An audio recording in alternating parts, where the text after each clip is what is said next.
Hi, I'm Chris Anderson, and I would like to welcome you to this special masterclass called 3 Steps to Status.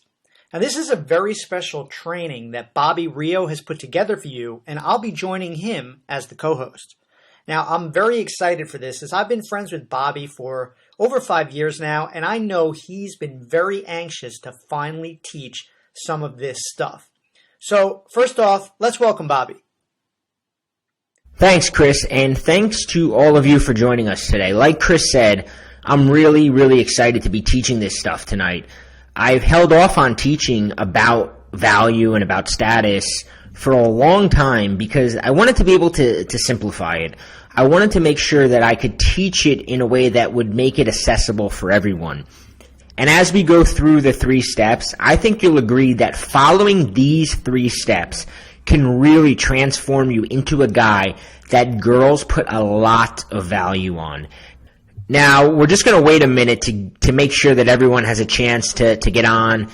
We had a lot of guys register for this, and from the emails I've been getting, I can tell that there is a lot of excitement about finally teaching this. So I'm really excited to see that there's so much interest in this because it really is next level stuff that I've personally been studying for a long time, and like Chris said, very anxious to talk about it. So before we get started, I just want to make sure, just close down any other sites you have open in your browser. If you got Instant Messenger on Skype, just shut it off. Turn off your cell phone. No multitasking. You really want to be ready to take notes, to take everything in. You don't want to let a key insight slip by. I'm really going over stuff that I've never gone over before, and it really is in your best interest to pay close attention and to give this your full attention because you're going to learn stuff that is going to have a profound impact on your life. So close out your windows and get ready. So we're going to be going over a lot of material today, and some of it's going to be advanced, and most of it is going to be stuff you've probably never heard before. So at the end of the masterclass, I'm going to tell you how you can get a free MP3 version of this entire broadcast so that you can download it and have it for reference. Okay, Bobby, this training is all about status. But before we really get into it, why is status so important, and why should guys really pay attention to it? Well, first off, I'm going to be using the word status and value kind of interchangeably, so I don't want to confuse people, but they're both going to have sort of the same meaning. And the reason this is important is because, like, if you're out there and you're constantly putting effort into the girls you're meeting, right? And maybe you're getting numbers, you think you have attraction, yet girls are flaking on you, they're not respecting you. They have no sense of urgency to hang out with you. It's because you lack status and they don't assign enough value to being with you. Point blank, when people value things, they make time for it. And if a girl is not making time for you, it's because your value in her eyes is not there. There's no sense of urgency. It's also important if you've become the guy in your social circle, right? That none of the girls take seriously as a guy that they would date or have sex with. Women sort of like smirk at your prowess as a man, or maybe even like make jokes like when you talk about it. Or you just feel like invisible to the girls around you. And again, it's because you lack status and value. But this will all become a lot clearer as we go through this. But much of what we're going to be talking about has to do with what's going on inside your own head, right? And status and value is important because when you don't have it, that's when you're intimidated around hot girls or even around high status guys. You know, a lot of guys, we always talk about, how do you talk to girls? But a lot of guys out there, when they're around cool guys, they have no clue how to really communicate with them, be themselves around them, make friends with these sort of guys. And the one thing I will tell you is that when you can make friends and hang out with guys that are legitimately cool, high status guys, getting these girls around you and getting these girls into your life becomes a lot easier. A lot of times it's about you. Like I said, do you lack a strong personality? Do you not know how to display your personality in an attractive way? As girls get to know you, do you become more and more boring in their eyes? This is all relative to the value that you bring to the relationship, to the amount of status you have. And if you pay attention, what I'm going to teach you in this training are 3 very specific steps to become a high status man. And when this happens, what you're going to notice is the roles sort of shift and you become the guy that women work to be with. So what I'm also going to teach you is 6 specific attitudes and behaviors that demand respect and also help you develop a reputation as a socially powerful and charismatic guy. We're going to talk about the way you communicate, the signals that you're sending, and we're going to cover a lot of great stuff that I haven't really, I mean, this is really, as you know, Chris, this is the first time I'm really talking about this stuff, and it's stuff that I've been processing for years. And some of it's going to be a little bit higher level, and which is why I've kind of made this only available to guys that have purchased some of my other programs and stuff. This isn't entry-level stuff. This is a little bit more on the advanced side, and I'm really excited to get into it. Awesome, man. I'm excited too. So everything you just said there, the first thing I started to think was, and you might agree with this, there's a lot of misconceptions when even I hear the word or guys hear the word status. There's a lot of different things that can pop into a guy's mind. At least when I was hearing it, I was like, oh, status, the rich guy, the guy with the Ferrari. You want to clear some of those misconceptions up or kind of clear up what we're talking about here? Yeah, definitely. And that's kind of why initially I said I want to use value and status interchangeably because, status, that word status, it's not what you probably think about when you hear the word because like you said, most guys, when they hear this word, they're intimidated by the idea of being high status because they mistakenly think that it involves like turning into the big shot at the club, the guy who spends a lot of money, or that, if it's not money that they're intimidated by, it's that they think you have to be this super outgoing, loud, sort of alpha male guy. That's how you get status. But the truth is status doesn't really involve any of that, as you'll see throughout the training. The guy in the VIP section, the guy ordering $500 bottles of champagne, that guy's bullshit. That guy is a mirage. I know plenty of those guys, and they're all show. Very few of them are getting laid at the end of the night. And if they are, it costs them $500. That's not power. That's not status. That's basically paying for sex. Power is when the girl is at the club until 2 a.m. drinking that guy's champagne, and she's texting you afterwards. All night she's thinking about you. You were home watching Seinfeld reruns, and now you're getting laid. You didn't have to do anything. You didn't even have to go to the expensive club. This training is not about tricks to get you to, how to stand in line, how to cut to the front of the line at clubs. This isn't about that. It's not about how to get VIP treatment or how to pretend you're rich. It's definitely not about making up stories about dating supermodels or whatever. This is about becoming a high value person. It's not about external things. It's more of an intrinsic status and an intrinsic value that you're going to take on. All right. So that's exciting because that sounds like something any guy can do. So that definitely gets me excited about that. All right. So how does status, or you want to call it power or value, how do these things relate to the big picture of women? When we're teaching things like flirting with girls or building sexual tension, escalating. When you talk about status, what role does that play with women?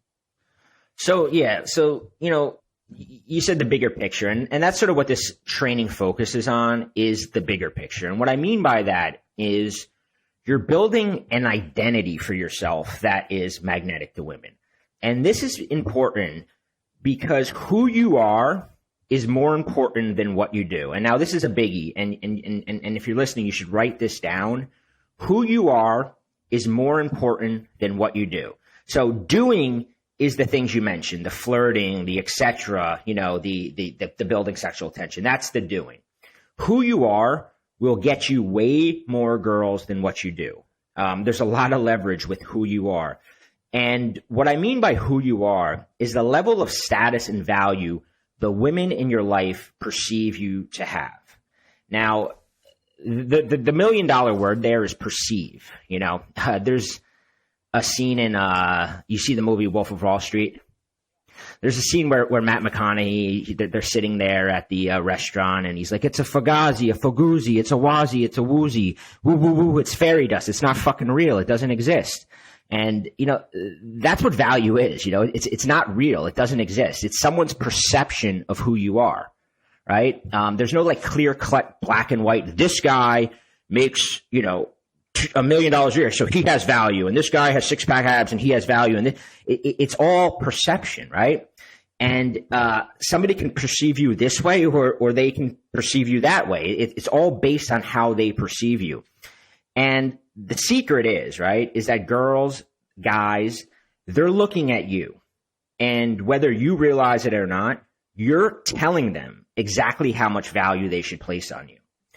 And what this training is about is sticking a big, fat, expensive price tag on yourself and getting other people to buy into it. We're going to get into the how in a bit, but for now, just know that when girls are attracted to you because of your power and your status, you don't need to do nearly as much. You probably notice this. The more a guy has just this inborn status, this inborn power around the scene he's in, he doesn't have to be a master flirter. He's not going out to bars and having to be the super funny guy to get laid. Girls make themselves available to you. The amount of effort you need to put in decreases and the results you get multiply. Plus the girls that come into your life, they tend to stay into your life for a really long time. You'll notice that high status guys, they always have like 3 or 4 girls that they've been like casually seeing for years. And they've got another 3 or 4 girls who like at the drop of a hat would head over to their house and re-engage a fling. These girls stay around and they continue to give you sex. They continue to give you affection. They continue to give you companionship. And also as a sort of a side bonus is they also help continue to build your status in the eyes of the other girls around your scene. No, absolutely. It sounds like just makes everything easier. And especially if you know all the other stuff, it's going to help you out. Like you said, it's like a force multiplier. It just helps in every area. Exactly. And, it's kind of one of the things that's really tough to teach. We teach, we both teach a lot of this stuff, right? And you have students who will like, I'll give like a piece of advice, like you can't buy girls flowers at work, never send a girl flowers at work. And some guy will write me in and he's like, my friend gets laid all the time and he sent the girl flowers to work and you got to explain to them that it's based on a lot of his perception, right? If a girl perceives a guy as being extremely, extremely high status, he can get away with a lot more like mistakes than if she sees you as this like friendly guy, this low value guy.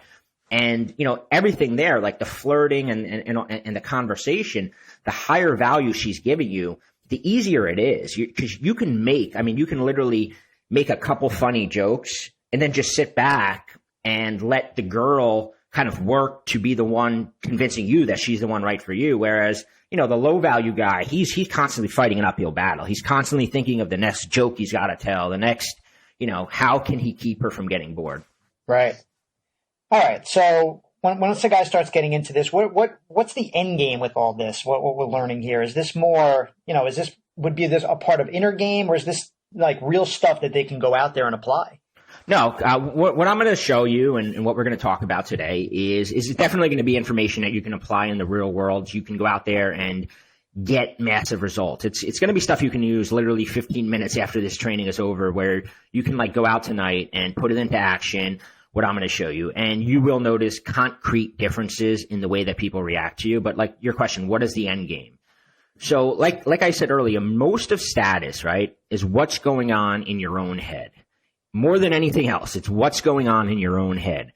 And there's certain attitudes and there's certain behaviors that demand respect. And there's certain attitudes and there's certain behaviors that project status and power. It's about those attitudes and those behaviors, but more importantly, right, it's about being known for those attitudes and those behaviors. Right now in your social scene, you're known for something, right? Everybody like knows you for something. When the people, the guys, the girls, they think of you, when your name comes up, something pops in their head, right? This training is about controlling what you're known for, controlling how people view you, controlling their perception of you so that you can use it to your advantage. Remember, perception is fairy dust. It's not real, right? It doesn't exist. You control it. The problem up until now is that a lot of guys have been oblivious to it. And when you're not paying attention to this, it will come back and bite you. Second off, when you begin putting these attitudes and these behaviors into practice, you're going to see that you can go to literally from like 0 to 60. And, when this happens, you start to notice that girls that used to view you in a platonic way, girls that even ignored you, they start looking at you more. They start making excuses to talk to you. They start getting jealous when they see you with other girls. And this is because status and power is magnetic to girls. They're drawn to it. It's like crack for them. When they're around it, you notice that they get very girly. They get very feminine. They start acting out this feminine role. And you start noticing that they want you to notice them. They start doing things to get noticed by you because, status, it's a weird thing. Human beings, as much as like we hate to say, I'm immune to it. It's magnetic. We want to be around it. We want to leech off of it. We want to take from it. And even when we resent it, some people resent the high status guy because he's too confident or he's too this or he's too that. Their attention still goes to him, right? Even if they fight it and they say they don't like him, they're still thinking about him. They're still focusing their attention on him. So, all right, so why do you think so many guys struggle with gaining status with women or like you said, having power in their relationships? They're so worried about giving away the power. Are there any common, mistakes you're seeing that guys are making? Yeah, there's one that there's a lot of them, and I'll go through some of them, but there's one that is head and shoulders above all the other mistakes. And that mistake is trading away their status to be liked. This is when you offer to give the woman higher social status, more of the power at the expense of your own in exchange for validation from her. Guys trade away their status in order to be liked. They do it with women they want to sleep with. They do it within their social scenes they want to be a part of. On a very subtle level, when you meet people, especially a girl you're attracted to, you're saying, "You're better than me." And trust me, she realizes you're saying this. Every action either says to a woman, "I'm above you," or "I'm below you." And no woman wants to be with a man who is below her. She just doesn't. And the thing when you start trading your status away is that you're not just damaging yourself with that woman.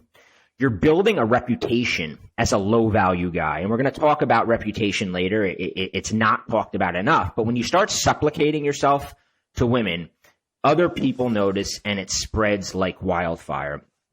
The other big mistake guys make is they try to actively say or do things with the intention of increasing their value.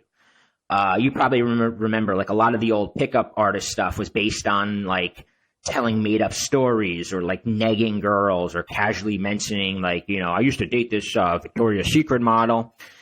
And it's a paradox because the harder you appear to be trying to demonstrate status or value, the less value you come off as having. Because the truth is, you give away your value with hundreds of little tells. You can't look a girl in the eye. You're giving away value. If you're investing in a conversation and she's not, it's not an uneven amount of effort, you're giving away value. If you're highly reactive emotionally to things she's doing or saying, you're giving away your value. If she senses that you're intimidated, you're giving away your value. If you change your opinion, right, or hide information, right, like not even changing an opinion, but if you're talking to the girl and you like, you hide something, you hide an interest you have because you're sensing that she might not approve of it, you're giving away your value. You'd rather be liked by her than be yourself.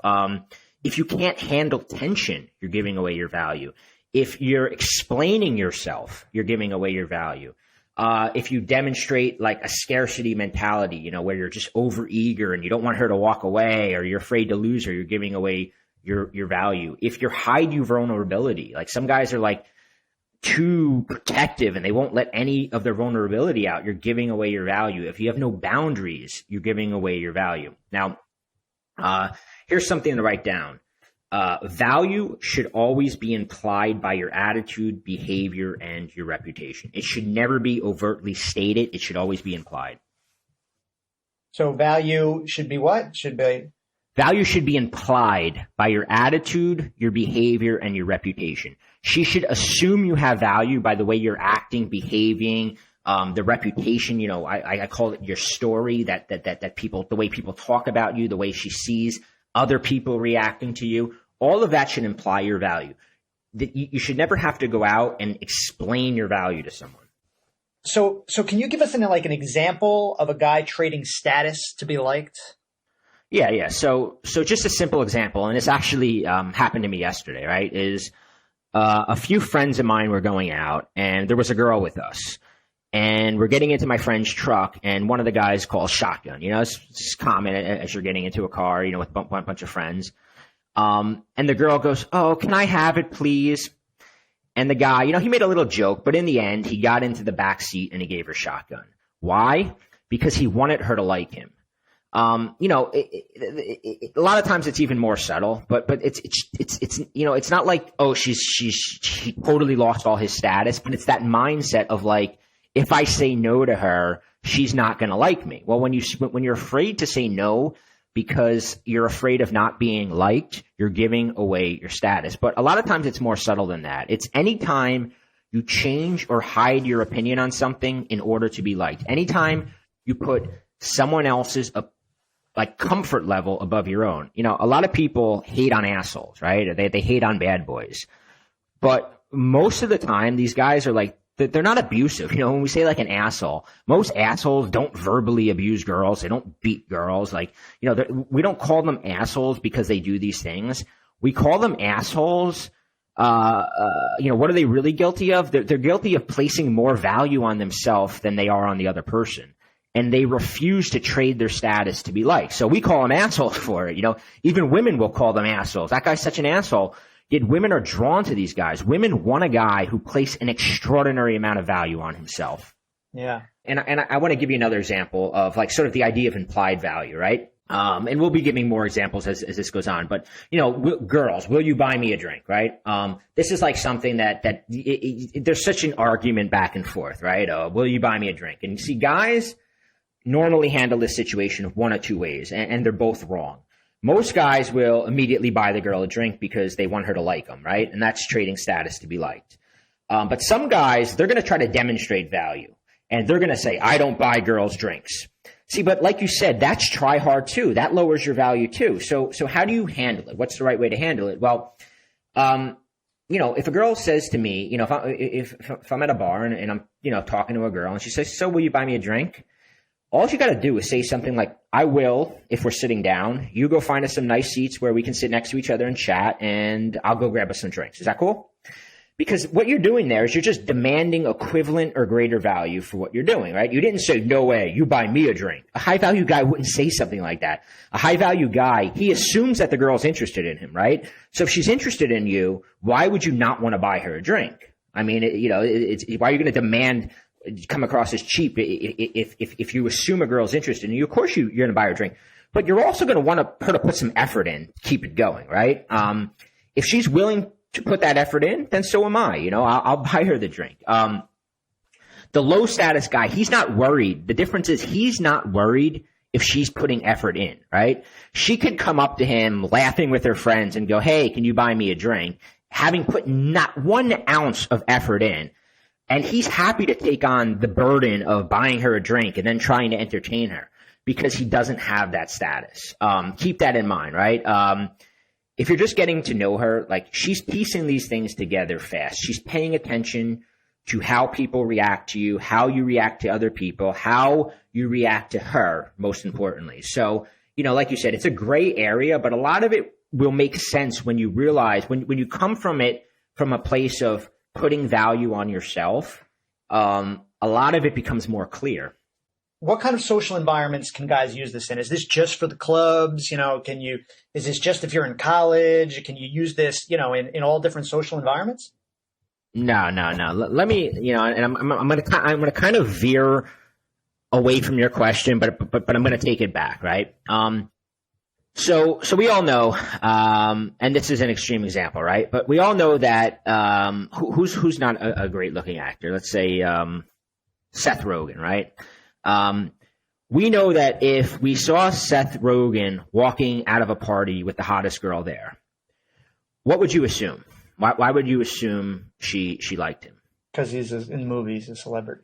because she liked him because of who he is, right? So the question is, what would Seth Rogen have to do? Not much, right?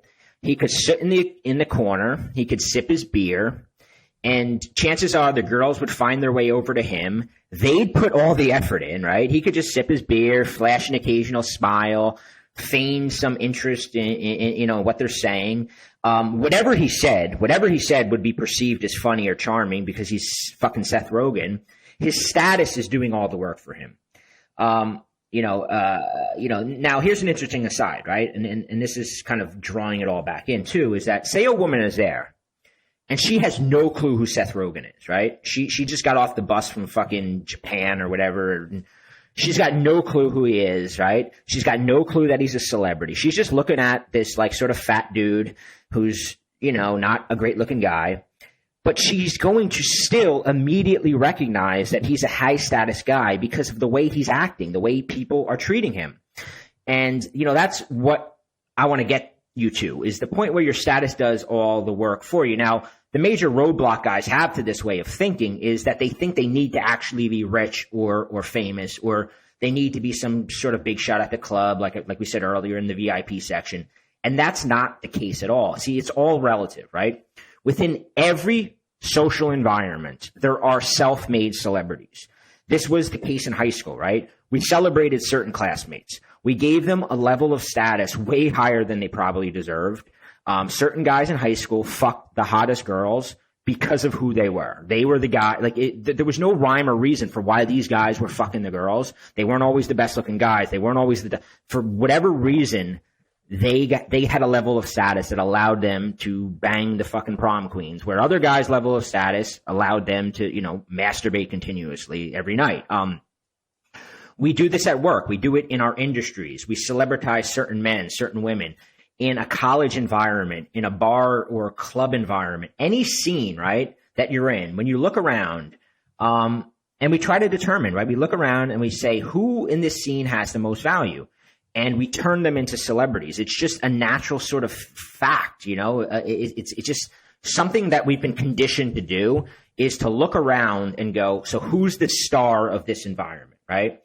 And what we do in every situation is we look around and we assign ridiculously high amounts of value to some guys and ridiculously low amounts of value to other guys. So, what I'm really trying to beat into your head is that you're 100% control of your perceived value, because it's just perception, and perception can be controlled. And when this happens to you, you have that same power within your social scene that Seth Rogen would have if he walked into a party. Now, you're not going to walk into, a party with, at the Academy Awards and be a nobody and have that level of status. Probably not. But within your scene, you can get that same level of status that Seth Rogen would have, even if you looked like him, even when he was still overweight. Real quick, an interesting thing too is, a lot of guys get hung up on like looks, right? Oh, I threw in there that overweight comment, and what's interesting though is that high value makes you more physically attractive. And think of like Tony Soprano. I know girls back when The Sopranos were on. I know girls that thought he was like the sexiest guy alive for a while, because the character he played was so high status. Now, if James Gandolfini, when he was alive, right? Like, if James Gandolfini was like the nice guy in your office, sending you flowers, too nervous to talk to you, girls would be looking at him like he was just some out-of-shape bald guy. But, not someone that girls are fantasizing about fucking, but because of his status on that show, girls are like fantasizing about fucking him. So when a girl meets you, she's trying to figure out how much value you hold within your particular scene. And like I said, the good news is that you can create it out of thin air. We've been taught that if you work hard, you get rewarded. But when you look around, you see that isn't really the case. Part of the reason why nice guys fail with women is because they work too hard. They put in too much effort. And the more you work, the more effort you seem to be putting in, the less value other people place on you. I also think a lot of guys don't understand the who you are versus what you do mentality. And ultimately, what it really comes down to is, what do you bring to the table? Okay, so I'm going to go through them real fast and then we'll dig in. So the first one we kind of mentioned, and that's place a high price tag on yourself. The fact is most guys place a very low price tag on themselves because they're willing, like we said, they're willing to trade their status and power with a girl or within their social scene to be liked. So, that's step one. And I'm going to show you also how to reverse any damage you may have already done if you've started off with a low price tag. Step two is to communicate from a position of status. So high status people communicate in a way that gets other people working to impress, entertain, and qualify themselves to them. And I'm going to teach you a couple different ways to do this in a minute, but let's talk about number three. And number three is, I always say, like, I remember riding my bike around in like the 6th grade with like a bunch of my classmates, and we would like talk like, who's got the rep, like it was like the word we wanted. We all wanted to have the rep, the reputation. And it's funny that even in 6th grade, I was like aware of it, but I kind of lost focus on it. Number three is controlling your story, controlling your reputation. See, whenever someone meets you, or when a girl who is interested in you, at some point she's going to ask, like, what's his story, right? If you work with a girl, she's going to go to people, she's going to go, what's his story? And if she doesn't specifically ask it, right, she's going to start paying attention to the way other people talk to you, the way they talk about you, and she's going to try to piece together your story. Your story is everything a girl assumes, surmises, or hears about you. That's your story. And a girl's attraction for you can be dramatically altered for the positive or the negative based on how other people perceive you. And this is a biggie, and I'm going to make sure that you create a high status story. So those are the steps to becoming a high status guy. Place a high price tag on yourself, communicate from a position of status, and control the story and reputation being told about you. Like I said, in a lot of ways, step number three is the most important. Yet most guys don't really pay any attention to the reputation they're creating and how it affects them with all the girls in their social scene. So space those 3 steps out on your paper because we're going to be filling in some information under each of the headings in just a minute. All right, so let's start with this, putting the high price tag on yourself. How do you do that? So write this down. Don't blink. In every conversation, and I don't mean literally like stand there with your eyes and not blink, but in every conversation, in every relationship, one person blinks first. And it's in that moment that you hand over your power. You do it to be liked. You do it to be approved of. You do it to ease the tension. You do it to avoid conflict. Chris, you familiar with the game of chicken? Like the game of chicken is like when 2 people are heading towards each other and you try to see who will swerve first. Nice guys always swerve first. They let the other person win. Always, because when you place more value on the other person than you do on yourself, you always swerve first. You always blink, you always trade away your status, and you always hand over your power to the other person. I coach a lot of guys, and sometimes my advice is to pull back their affection and their attention from a girl, right? I'll say, like, they'll call me up, I'll be on the phone with them, working with them, and these guys are, they're paying me quite a bit of money for one of these sessions. Yet I'll tell them, right? I'll say, like, you gotta pull back your attention and your affection. And see that's a game of playing chicken with her, It's like it's almost like you gotta bluff, but they can't do it. They can't do it. And then if they even try, they always blink first. And once they blink, it's like you're saying to her, I value you more than you value me. I know it, you know it, and I'm willing to deal with it, right? And poof, all her respect for you flies out the window. It's that moment, right? Blinking. It's that moment when you sense by a girl's tone of voice that you said something wrong and you panic and you backpedal, right? You blinked and she noticed. It's when you go into a date thinking, I'm going to flirt with her, I'm going to seduce her, right? I'm going to be like this suave, and she makes a comment like, I'm so over players, and suddenly you turn into Mr. PG trying to show her how nice you are, and you're not one of those terrible players that she hates so much, yet sometimes always winds up fucking them. It's when you confidently walk up to a girl and you walk up to her and you're all confident, but then you notice that she yawns or she wrinkles her nose or whatever, and suddenly you can't think of a thing to say because, man, I might be bothering her. Shit. It's when you hesitate before you kiss a girl because you just don't want to be wrong. You blinked. You wanted to kiss her, but you weren't 100% sure she wanted to kiss you. And what she wants is more important, right? If she doesn't want, I can't go for it. You blinked. You gave her the power in that situation. Status is largely about shedding that feeling of I'm not good enough.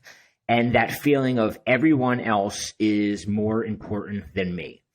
There was a book years ago called Winning Through Intimidation by Robert Ringer. And it's a book about real estate, a real estate broker, but there's a lot of great lessons in that book. But, I think for a lot of guys, they spend their lives losing through intimidation.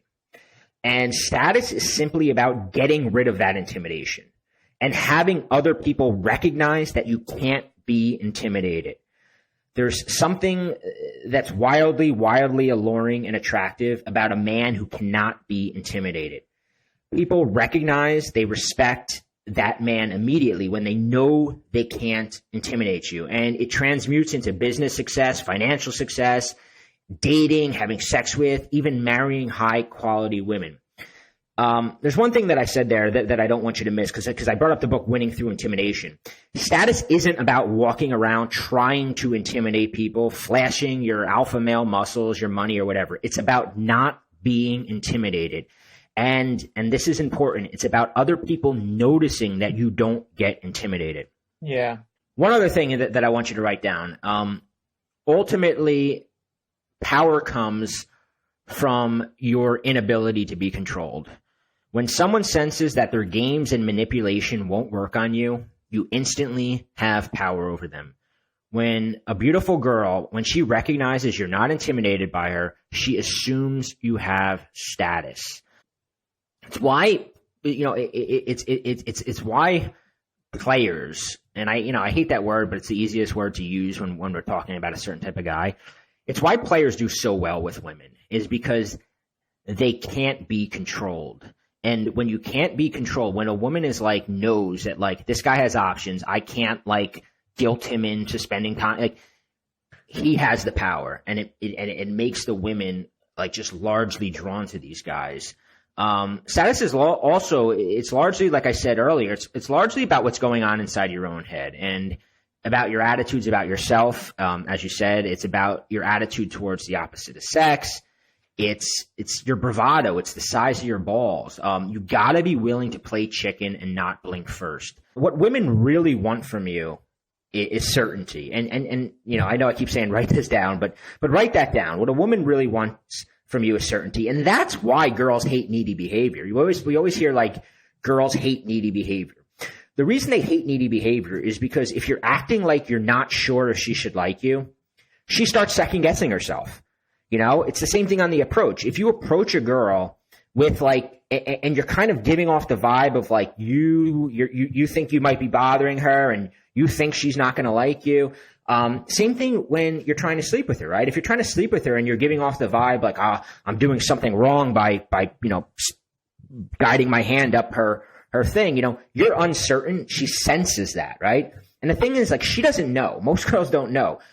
She doesn't know how much status you have. She doesn't know how attractive you are. It's not with guys. It's different, right? It's different with guys and girls. With girls, you can look at a girl and you can say she's a hot, she's fucking skinny and big breasts and long hair and she dresses good. So she's hot. She probably has high status, right? But with girls, when they look at a guy, it's not that, it's not she doesn't know the power level you have by your appearance. She's looking for you for clues. And the first clue you're giving her is how much value you place on yourself. So kind of going back to what I say is that if you place this very high value on yourself from the start, she's going to react to you in a certain way, which is going to make it easier. So when, to kind of give you an idea of certainty, I know I threw a lot of stuff out there, but say you're talking to a girl, right? And you're you're telling a girl Captain Jack's is my favorite bar in the city, right? And she's that place is so 5 years ago. You still go there? And you don't blink, right? Your heart doesn't skip a beat because you know what? You like that place. And if you like it, it must be fucking good, right? And you don't need to explain that to someone. You don't need to like tell all the reasons why you like Captain Jack's fucking bar, even if she thinks it's 5 years old, or you like driving your Mitsubishi Spider. You don't need to justify liking something to her. Once you do start justifying it, you're telling her that her opinion of you is more important than your opinion of yourself, that her opinion of Captain Jack's is more important than your opinion of Captain Jack's. Like, it's not blinking. Like I said, it's not feeling the need to explain yourself because you're certain if you like it, it must be good. Okay. So you got a high price tag on yourself. And we talked a little bit about communication. How do you communicate this without looking like you're trying too hard? So part of it, right? Part of the communication style. I'm gonna go over a few different things, right? So part of it is, some people call it non-reactive. Are you familiar with that term? Yeah.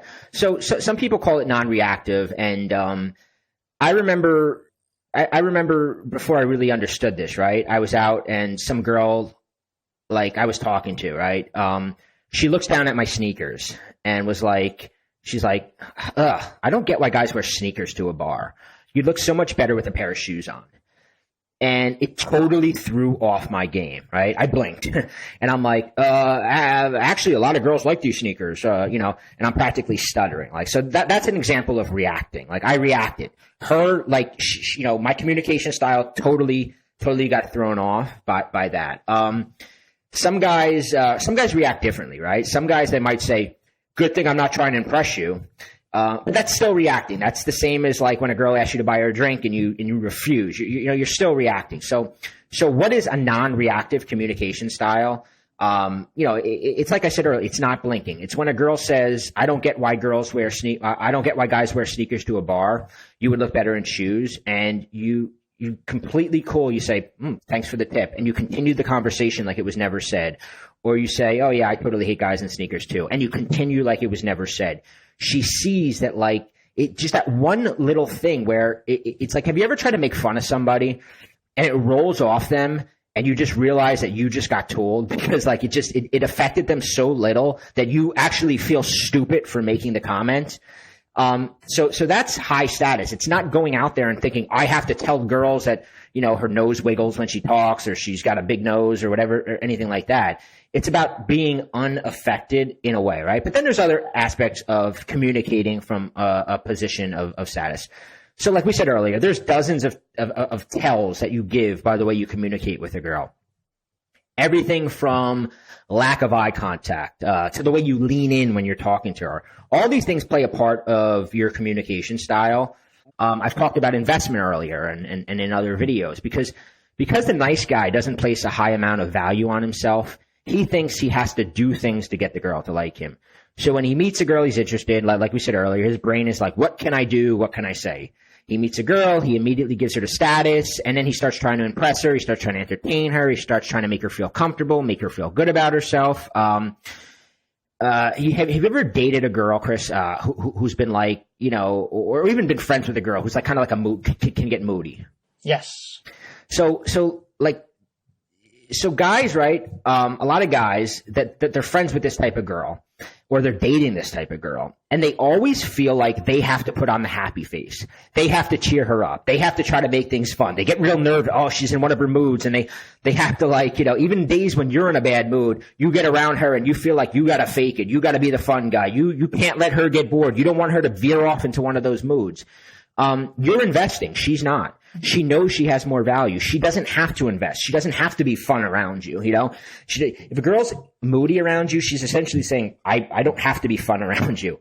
And when a girl senses she doesn't have to invest, she loses respect for you. So, high status communication, first off, involves getting the woman to invest as much or more than you're investing. And you're really looking for her to be investing more.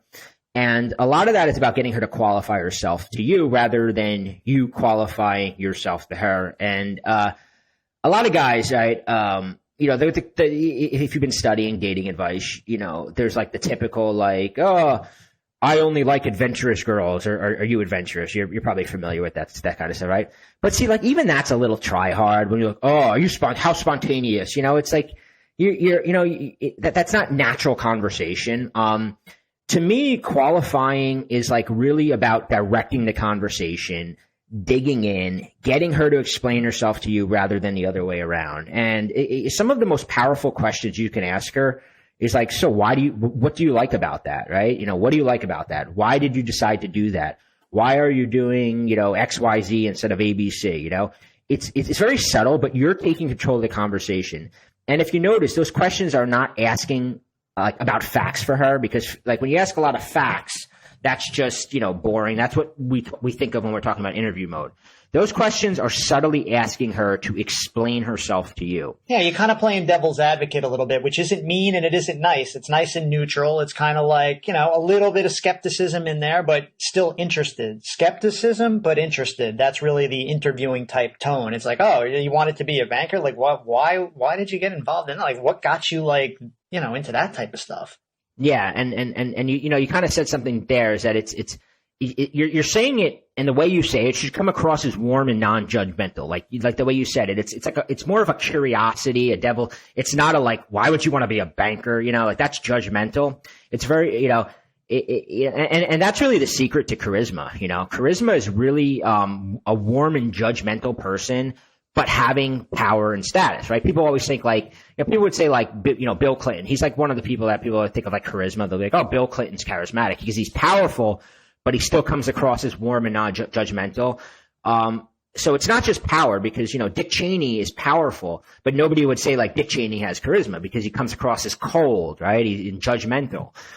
So getting back on topic, another way to imply value rather than to seek it, right, is, and this is something that I learned from watching celebrities getting interviewed. I'm not talking about how they act in movies. I'm talking about like when a celebrity is on like Jay Leno or, Jimmy Kimmel, one of those late night talk shows.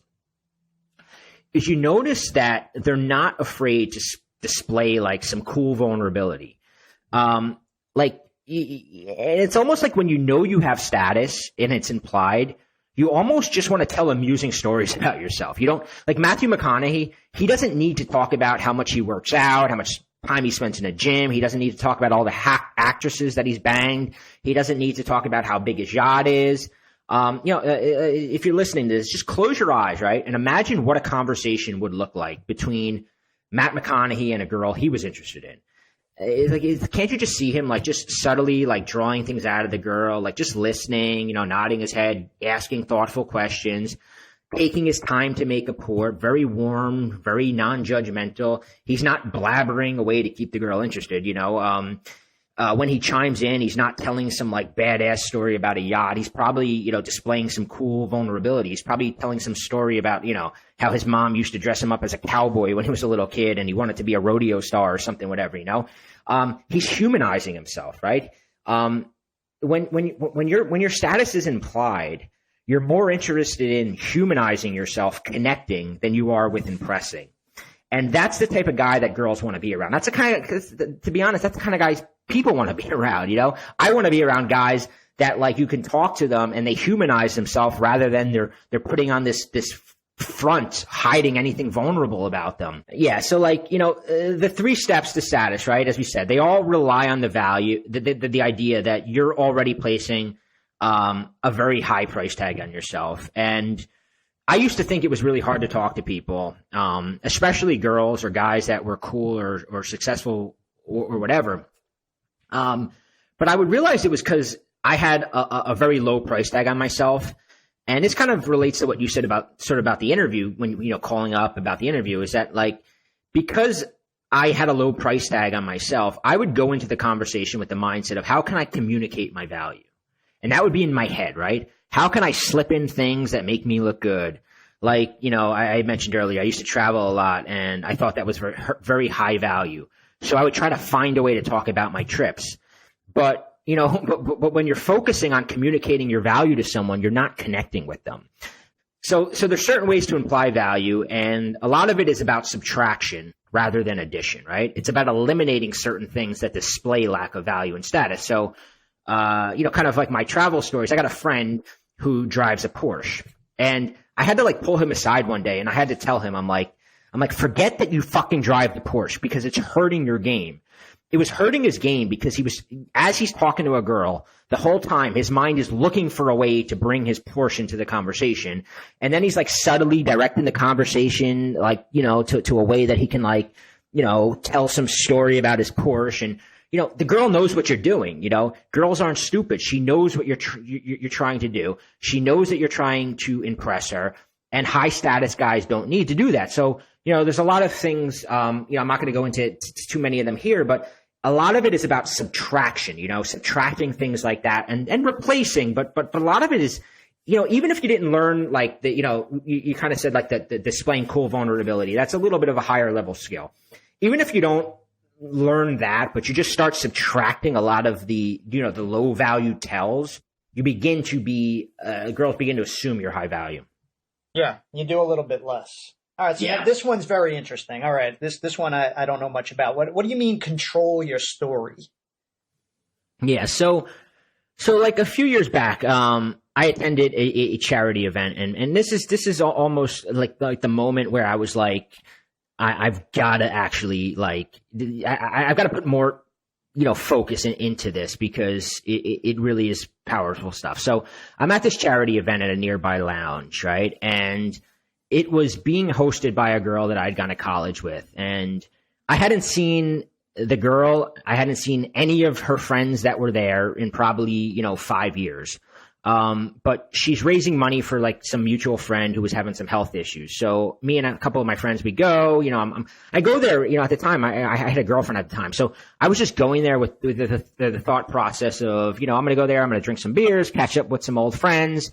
No intention of going there to meet girls. I mean, I actually, there's pictures on Facebook of people who tagged me in those pictures. And I look like shit that night, I'm like, I look at those pictures and I'm like, oh my God, I can't believe I wore that shirt and whatever. But, point being is that there was this one girl there, Danielle, and she's the sister of this girl, Michelle, that I had gone to school with. And I had never met Danielle, but everybody that I knew who had met her, they used to talk about her, Michelle's sister's so hot, right? She was, everybody, you got to meet. You think Michelle's hot, you got to see her sister. This was back in college. People would talk about Danielle.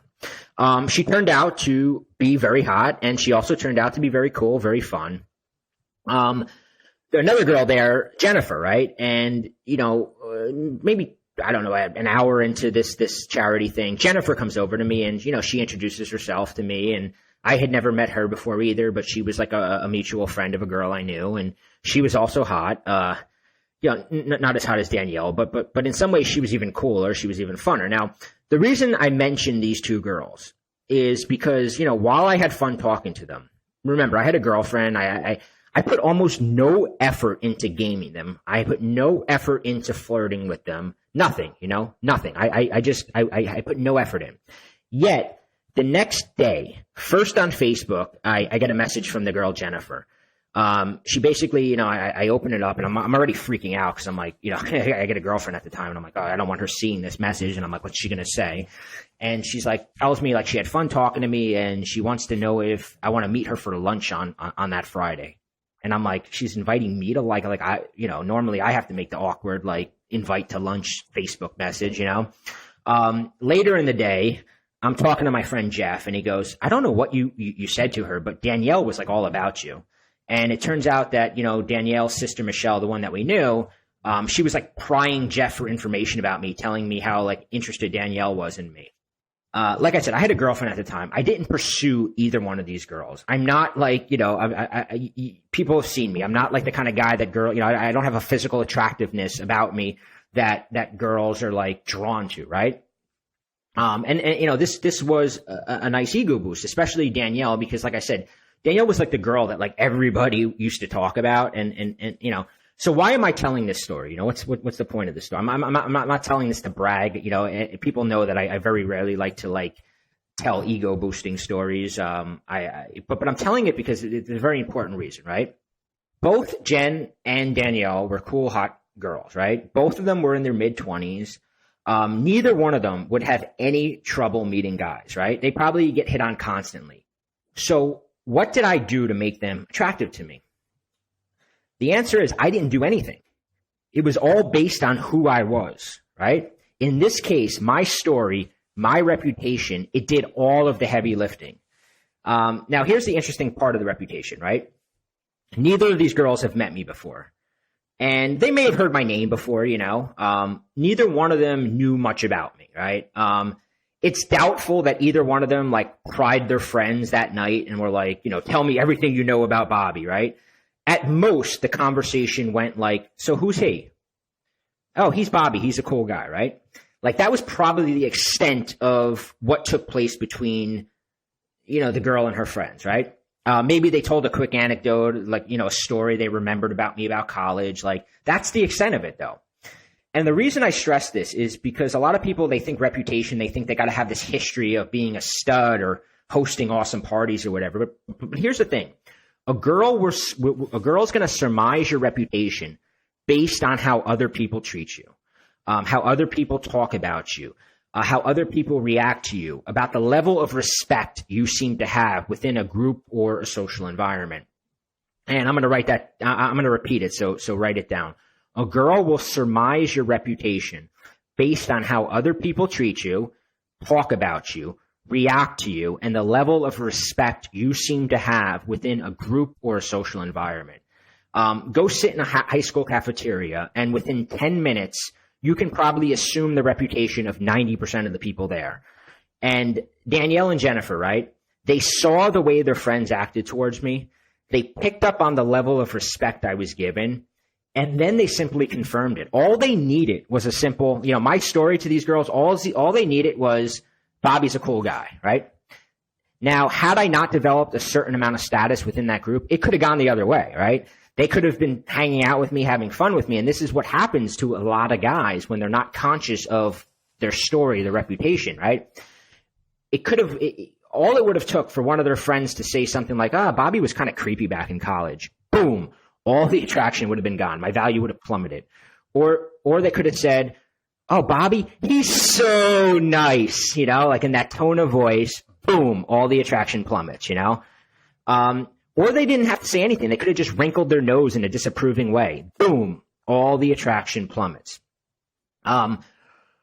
Reputation is based on things like how other people treat you, right? So, and this is, I'm going to get into this in a second, but this is why I'm saying it all flows together. All these steps flow together. So when you place this high price tag on yourself and you communicate, other people treat you this way, you're developing this reputation. Now, there's a whole host of other things that, play into your reputation, and we can get into some of that. And yeah. Well, let me tell you briefly what I like about what you're saying is, and you say it kind of builds on each other. So, here you've done the hard work, you put the high price tag on yourself. Now you're communicating as a high status individual.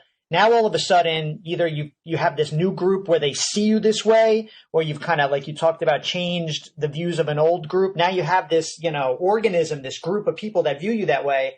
Now when new people kind of come in, now Danielle meets some people in the group and she's seeing you within this group look so high status. And then, like you said, getting the confirmation, hey, what's Bobby really like? Within this group, you're very powerful and respected.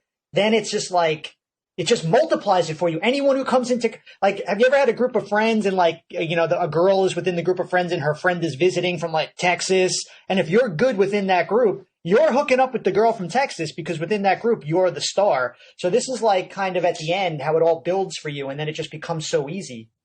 Yeah, exactly. I mean, like you mentioned, like I remember I've had multiple different social scenes. So I gave the example of the college scene, but when I was, in the bartending scene and I had that job, and this was, after I, like I told you, I started off at that job, studious, I had a girlfriend, I was writing a book, and then I went into back into okay, let me get back into this. I had broken up with my girlfriend. I wanted to start having some fun again. Changed it. And it got to the point, after a year, and, I'm not like I said, I hate people that know me. They know I don't like telling stories about my, banging chicks, partly because, I think it's kind of tacky, partly because I think people learn more from when I talk about mistakes I've made. Also partly because, I don't want girls that I've slept with stumbling on this and feeling disrespected that I talk about them. But I tell this story is that, I would literally at that point, like you said, a girl would get a job, right? I would be the bartender at this place. a new girl, like it was almost like the only way I could explain to it was like I would just wait, and as a girl got like hired, I just knew that like I was like, oh, I have a new girl that I like fuck now, because I just knew the minute she came into this scene, like you said, I didn't have to do anything. Like it was all based on the way people talked about me, the reactions to me. Sure enough, all I had to do was just turn a little bit of attention on her. And it was like, bam, like she would start walking over to the bar and like sit, on her, when it was slow, she would come over, and it was insane, Yeah, it's exactly what you said. They notice, right? They notice things like, they notice the amount of effort that other people put into talking with you, right? So like that situation with Danielle and Jennifer, they noticed that other girls there were putting effort into talking to me. Like it wasn't me constantly going up to them, the girls would come up and laugh and joke with me. This is a subtle thing, but it's if you're the guy, at say even in a restaurant environment, in the bar environment, if you're the guy always like walking over to where the girls are, even if they're laughing at you and what you're saying and having fun with you, people notice that you're always going over to them, right? It's a subtle difference, but it's noticed. They noticed that other guys treated me with respect. They noticed that other guys were laughing at my jokes and listening to my stories. They noticed that I that I was just laid back. And, when I talk about your reputation and your story, this all makes up your story. Your story is like, it's that flash, right? It's like, think about it when you meet a girl, you probably said it to your friend, what's her story, right? And you're trying to put it together. You're trying to figure out like, and if you have really low self-esteem, sometimes you like almost hope that she's got really low, like you're almost like hoping, like I hope she's not too cool because then she's on my level, right? You're trying to figure out like where you stand, where, what her story is, where everything is. And guys aren't conscious of this. Like guys like they don't realize that they think that like a seduction takes place in like a vacuum or, whatever, where like everything else about their life is not noticed. And this is why going all the way back to the beginning is that guys go and they meet some girl on like an online dating site, right? And they go on these dates and stuff and everything, initially they're like, wow, like, cause they learn some stuff and things are going good. But as the girl gets to know them, they're losing attraction and the guy can't figure out why. And it's because she's piecing together your story. And there's a lot of different things like, there's too many to go into now, but there's a lot of different things that make up your story. And, most guys are not conscious of this, but here's the thing. Your story will ultimately get you laid more than any other thing out there. Who you are is the aphrodisiac to girls, not the lines you say, not your car, not whatever. Who you are is the ultimate aphrodisiac. And I can see it with my own circle of friends. Like certain guys I'm friends with, they've got 3, 4, 5, sometimes 10 girls that they're casually seeing, right? Girls that they can call up and do stuff with, go to baseball games, just fucking go for ice, like have sex with, whatever, These girls stick around for years. My friend Bill, he's got this one girl he bangs and she's hot, she's a little crazy, but she's hot, and I swear that she's like Beetlejuice. She disappears for months. She disappears for years sometimes. And then it's like someone says her name and like Bill's getting the "what are you up to" text from her at 1 a.m. It just, it goes on because of that status that he has. It's just magnetic to them. And it's not something like I gave, I talked about like what I created, this was a few years back, what I created in college, that the status, it time traveled 5 years into the future and it was still there, because it's powerful. That's why I always say like, most guys don't work on this. When you work on this, it's like investing in yourself as opposed to like, I'm going to go out and try to like impress her and do this and do that. Well, then the next day you start from scratch again, The next day you got to go out and do the same thing, and that works for some guys. Some guys love to go out to nightclub. Our friend Rob Judge, right? He loves to go out to like, a nightclub in New York City where nobody knows him, and he loves to cold approach really hot girls, and he does really, really good with it, right? And that's awesome. I hate nightclubs. I don't want to have to do that. I don't want to have to get dressed at, like, I never wanted that. I don't like that. So for me, that was never going to work. So I figured out that if I put the effort into, focusing on, who I was and kind of getting that out there and using that, I don't have to go out to fucking nightclubs anymore because I don't want to do that. But these girls that are like banging my friend Bill, these are the same girls that you meet and you go on a date with, right? And and they stop calling you back, and you can't understand why. And it's because their attention is focused on this guy, right? This girl's like banging Bill, and so is five other girls banging him, and you're sitting there putting all this effort in, and meanwhile, like, you know, at 3 a.m, you bought her dinner, and she's going to bang this guy, and it's just the way it is. And you know, all these girls, they think they're going to be the one to settle this guy down, and the average guy, you know, like I said, he's taking her out for dates, he's paying for dinner.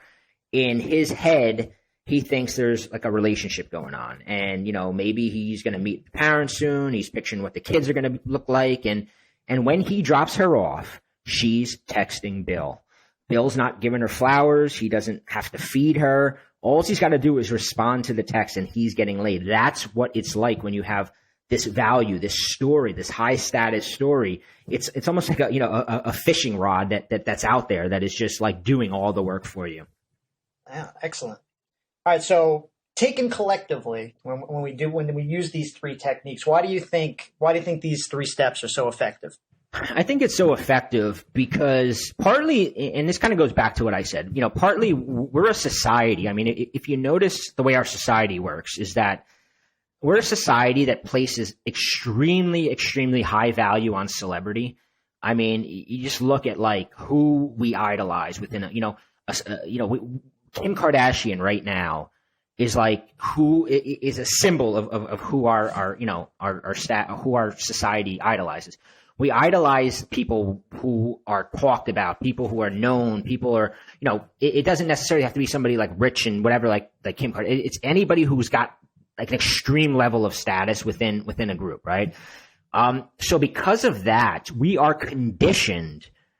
Like most girls know, like I'm never going to bang Brad Pitt. You know, Brad Pitt's never going to come to my little hometown and bang me. And Ryan Gosling's never going to come to my hometown and, you know, whisk me away and, you know, make me his wife. Right. So what they do is they try to like, and I think you kind of mentioned it earlier when we were talking, you said people want to, what did you say? Leech off your status? No, they want some of the status to rub off on them. That's why when they see a celebrity, it's like, let me get that selfie to prove I was in your status. It really doesn't care who the celebrity is. Doesn't matter if it's Vanilla Ice or the hottest person wrote Kim Kardashian. It's like, look, I see status and I've captured it. I have this picture to show you. There was status. Now let me post it on Facebook. There, I found status and I was right next to it.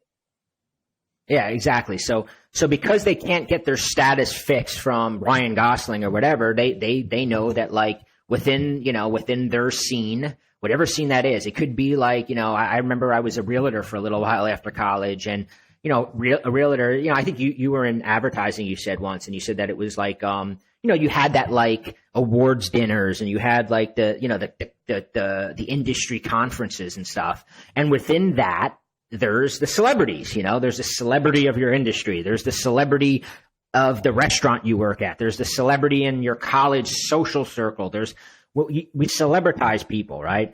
And there's a lot of things you can do to become the celebrity within that certain social circle. And that's what, like, my whole thing is switching your thought process from, okay, how can I learn like new lines and new this and new that I'm going to continually have to go out and put a lot of effort in. And not only that, but if you're not careful, you're working against a reputation and a story that is hindering you, right? So you can be the best, you know, flirting guy in the world, but you know, if you're doing it within a social circle and one girl wrinkles her nose at the other girl or gives her like shakes her head like, nah, that guy's like, you know, you're done for, you know, and a lot of times you don't even know it. Like a lot of guys listening to this, you know, they sit around and they're like, well, you know, why'd she lose interest? Why, you know, everything was so good. What happened? Well, she pieced together that you were very low value within your social circle, and no girl wants to be low value. Everybody wants to think they're getting a deal, right? Like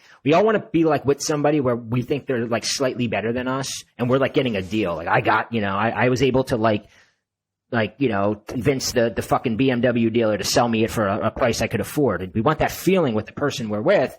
And, you know, if a girl's with you and she thought she was getting a BMW, but as she gets to like know you, she peels off the fucking label and you're like, whatever, whatever car, that's not, a $50,000 car, she feels gypped. And that's what happens as a girl pieces together your story, is she feels gypped if you don't turn out, Well, and status is also, if you want an easy way to think about it, like just like a catchphrase, like status to women is survival. Status is survival. Status is better. Yeah, you want a guy maybe that's tall, that's good looking or whatever. Those things are good. But status just collectively opens so many doors. It's the key that unlocks, for her to feel supported and have money and friendships and connections. And that's how they relate status in their minds. It's the basis of survival. It trumps everything else. Yeah, it's so true. It's so true. And that's like I said that like lately it's the celebritizing thing, but it's ingrained, like you said, all the way back to, the prehistoric times where like status meant survival. Definitely. Now, before we move on, we want to take a moment to acknowledge you for showing up to this workshop. Most guys in this world, they're not aware of this sort of stuff. They're just not. It's almost like they're ignorant by choice. But you're one of the 1% who really want to make a change for the better in your sex life and your social life, and you're willing to take action. Being here proves that. Now, you've spent over an hour watching this masterclass, and you heard how status, power, value, and charisma can be manufactured out of thin air by displaying certain attitudes and behaviors that create a certain reputation amongst the social scene, a very favorable reputation. And you can do this regardless of whether you lack the superficial shit like looks, money, or whatever.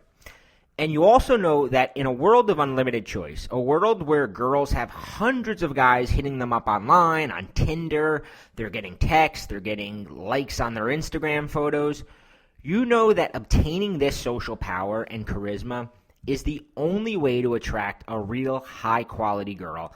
And more importantly, it's the only way to keep her attracted to you, to keep her from getting bored, and to keep her from moving on. When you shift your focus from doing to whoing, to focusing on who you are, to creating a reputation and a story that's magnetic for your scene, you start getting chosen. This means that girls in your scene, they make themselves available to you. They want to be around you. She makes it easy for you to make a move, to ask her out, to go for the kiss. When you're with a girl, her attention is focused on you. She isn't looking around for something better. She isn't checking her text messages. She's not flaking on you. She's excited and anxious, and she feels lucky to spend time with you. Girls will be cool having casual sex with you, even knowing that you're having sex with other girls too. They almost expect it. As I mentioned earlier, when you get to a certain level, it's like the girls in your scene, they know what's going on, but they don't care. They're willing to deal with it because they want to leech off your status. You're never lonely because you have a phone full of girls wanting to hang out with you. Some of them will be female friends, but it's more of a situation where you've put her in the friend zone. And you generally enjoy hanging out with these girls. Guys will want to hang out with you, network with you, go into business with you. This is the same exact strategy I used to grow TSB Magazine into a 7-figure company. In fact, a lot of the comments I got from the initial videos I sent out on this topic was from guys who talked about how they use this stuff in their career. The cool, super hot girls, they want to be with you when you have a reputation, when you have status, when you have value in a scene, because you're on their level. Your reputation, your story, it has them slightly intimidated by you. You're the prize, and that's what the really attractive girls want. They want to be with a guy who is the prize, not the guy who considers himself below them. So if you're someone not willing to settle for a mediocre social life, a mediocre girlfriend, and you're someone with a hint of ambition, you might be wondering how you can implement all the tactics and strategies I just showed you quickly and easily.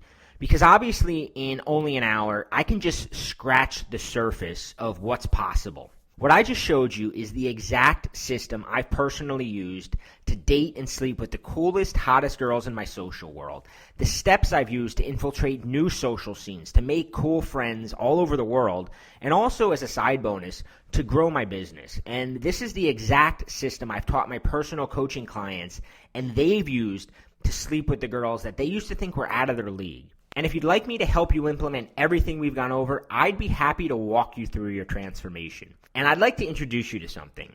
I created the Social Power and Charisma Implant System. So this program is specifically designed to help you master the high-status attitudes and behaviors, communicate in a charismatic way, and build a socially powerful reputation that gives you choice of girls to date and sleep with within any social scene. If you want to put an entire social scene under your spell, if you want to create a loyal following of girls who want to date and sleep with you, if you want to become the prize that girls approach and put effort into seducing, command the desire and the respect of an entire social scene, and get laid like crazy, then this program is specifically for you. Here's how we'll do it. I created a 6-week training experience for you called the Social Power and Charisma Implant System, where I'll literally break down the complete system and walk you through how to implement it in your social life step by step. The system consists of 6 modules delivered weekly over the course of 6 weeks. So Module 1 is called the Attitude Equation. Module 2 is the Charisma Implant. Module 3 is all about crafting your story and your reputation. Module 4 is about perception. It's all about controlling girls' perception of you. Module 5 is on presence and personality. And Module 6 is called high status communication. So let's talk about what you're going to learn and exactly how it's going to lead to your transformation.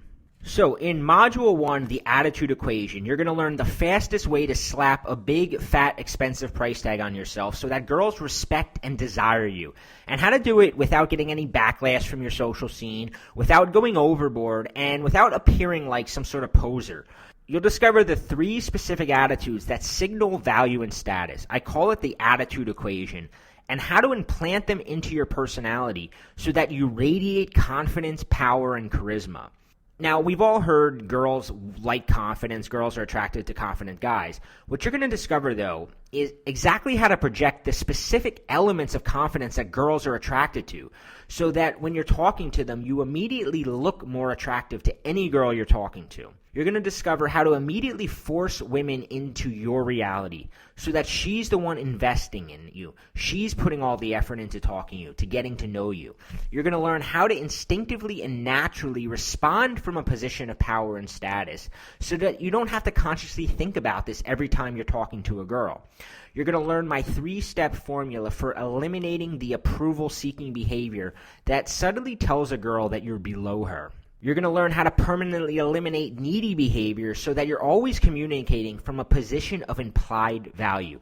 How to project the dominant masculine vibe that girls instinctively find sexy so that your behavior elicits sex appeal from girls. You'll discover exactly where your core power comes from, how to unleash it so that you have girls desperate to tame you in order to increase their own status. When you put that high price tag on yourself and you project out that powerful high status attitude, women and men, they're going to take notice. Now, the next module walks you through the single most important ingredient to not just being noticed as powerful, but being seen as charismatic and sexually attractive. In this module, the Charisma Implant, you'll discover how to tap into the female erotic fantasy so that you can turn that power, that status, into intense sexual attraction.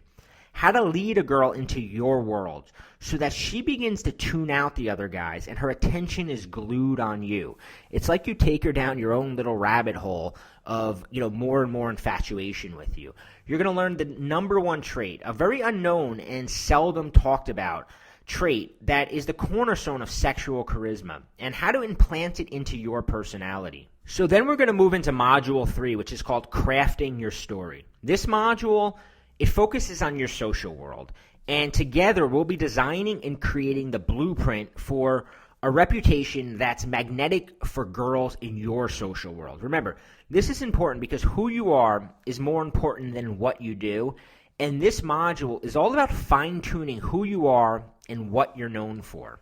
So in Module 3, Crafting the Story, some of what you're going to discover is how to identify the story that's going to be most attractive to the girls around you so that you get this right. See, certain stories, certain reputations are going to work differently in different social environments, and it is important that you get the right story for the right environment.